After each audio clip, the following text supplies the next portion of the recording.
Welcome back to my channel. नमस्कार. आज मी तुम्हाला चटपटीत व झणझणीत अशी कोल्हापुरी मिसळची रेसिपी दाखवणार आहे.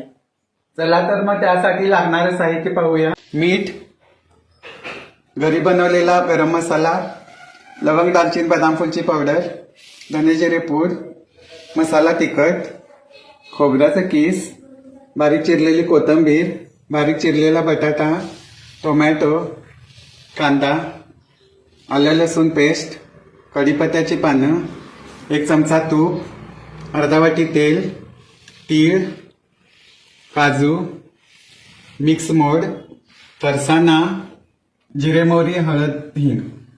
रेसिपीला सुरू करूया. गॅस ऑन करून घ्यायचा आहे. पॅन ठेवायचा आहे. 2 चमचे तेल घालायचं आहे.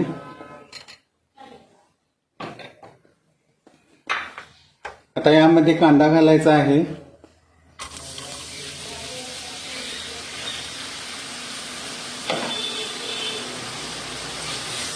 कांदा असा लाल होईपर्यंत परतायचा आहे व्यवस्थित.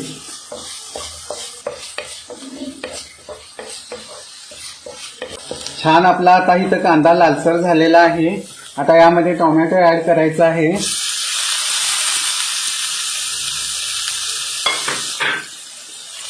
व्यवस्थित परतायचं आहे.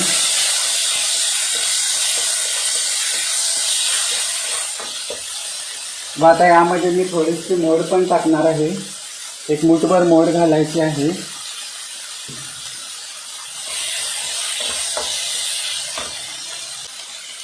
व थोडे तीळ घालायचे आहेत. व थोडे काजू घालायचे आहेत पेस्ट करण्यासाठी.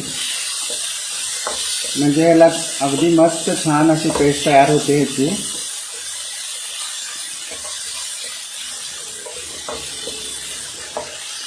चांगलं हे फ्राय करून घ्यायचं आहे. आता 3 मिनिटं हे व्यवस्थित असं मी परतून घेतलेलं आहे. आता यामध्ये मी थोडीशी कोथिंबीर घालणार आहे. थोडं खोबरं ऍड करणार आहे. आता व्यवस्थित असं परतून घ्यायचं.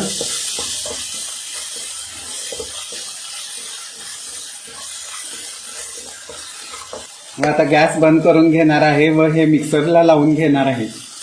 हे मिश्रण मी आता मिक्सरला बारीक करून घेतलेलं आहे. चला तर मग आता गॅस ऑन करून घेऊया व फोडणी तयार करून घेऊया. अर्धा वाटी तेल घालायचं आहे.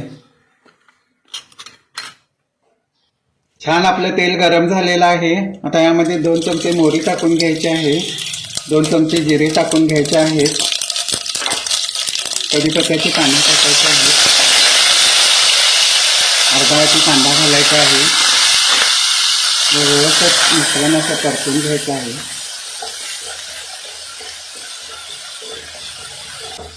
आता यामध्ये 1 चमचा हळद टाकणार आहे. 1 चमचा हिंग टाकणार आहे. व्यवस्थित असं मिश्रण परतून घेणार आहे. व्यवस्थित असं लालसर होईपर्यंत हे भाजून घ्यायचं आहे. छान आता आपलं हे मिश्रण आता लालसर भाजून झालेलं आहे. आता यामध्ये मी मोड घालणार आहे.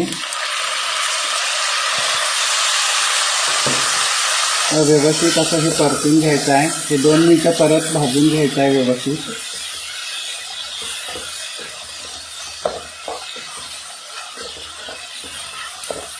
काही जण असं उकळून घेऊन फोडणी घालतात, पण हे कसं असं व्यवस्थित भाजला की तुम्ही ह्याची चव फार छान येते. त्यामुळं मी हे फोडणी 2 मिनिटं व्यवस्थित परतणार आहे. आता आपली इथं 2 मिनिटं झालेली आहेत. मस्त असं हे मिश्रण परतून घेतलेलं आहे. आता यामध्ये मी 2 चमचे आलं लसूणची पेस्ट घालणार आहे व 1.5 चमचा मीठ घालणार आहे.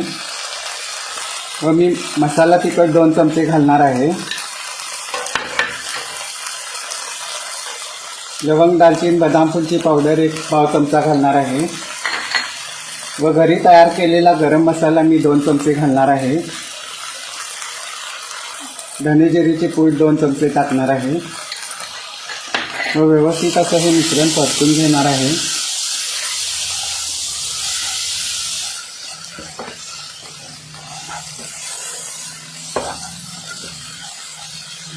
आता यामध्ये थोडंसं मी खोबरं घालणार आहे आणि थोडं खोबरं गार्निशिंगसाठी ठेवणार आहे.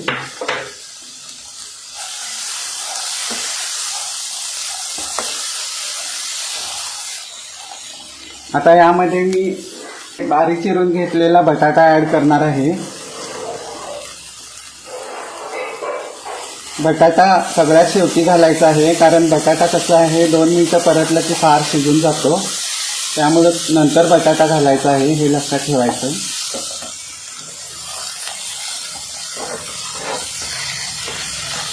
व्यवस्थित असं परतून आता मी इकडं 4 ग्लास पाणी गरम करायला ठेवलेलं आहे.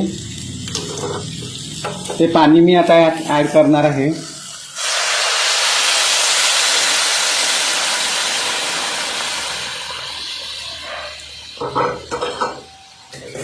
व मस्त आता ह्याला आता झाकून व्यवस्थित 5 मिनिटं मी शिजवून घेणार आहे. आता मी याच्यावर झाकण घालणार आहे व 5 मिनिटं वाट पाहणार आहे. आता इथं आपली 5 मिनिटं झालेली आहेत. चला आता आपण झाकण काढून घेऊया व व्यवस्थित असं फिरवून घेऊया व मिसळ शिजले काय बघूया. हे पहा, छान असं शिजलेलं आहे. आता यामध्ये ही जी मगाशी वाटण केलेली ग्रेव्ही होती ती मी आता घालणार आहे.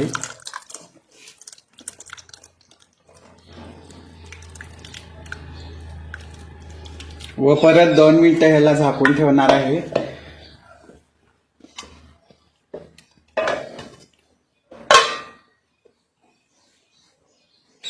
आता इथं आपली 2 मिनिटं झालेली आहेत. आता हे मी झाकण काढून घेणार आहे व चवीसाठी यामध्ये 1 चमचा तूप घालणार आहे व थोडीशी कोथिंबीर घालणार आहे.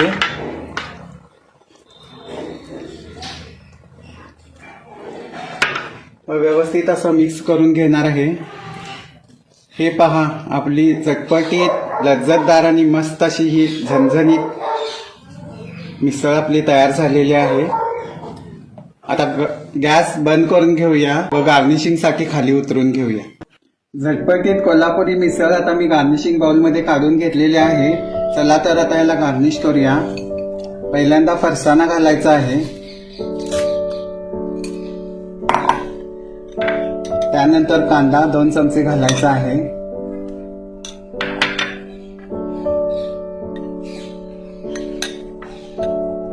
थोडी कोथिंबीर घालायची आहे व थोडं खोबरं घालायचं आहे. चटपटीत अशी कोल्हापुरी मिसळ ही झणझणीत तयार झालेली आहे. ही रेसिपी तुम्ही घरी नक्की ट्राय करून बघा, सगळ्यांना आवडेल. रेसिपी कशी वाटली नक्की कमेंट सेक्शन मध्ये कळवा. आवडली असेल तर चॅनेलला लाईक, शेअर आणि सबस्क्राईब करा. Thanks for watching.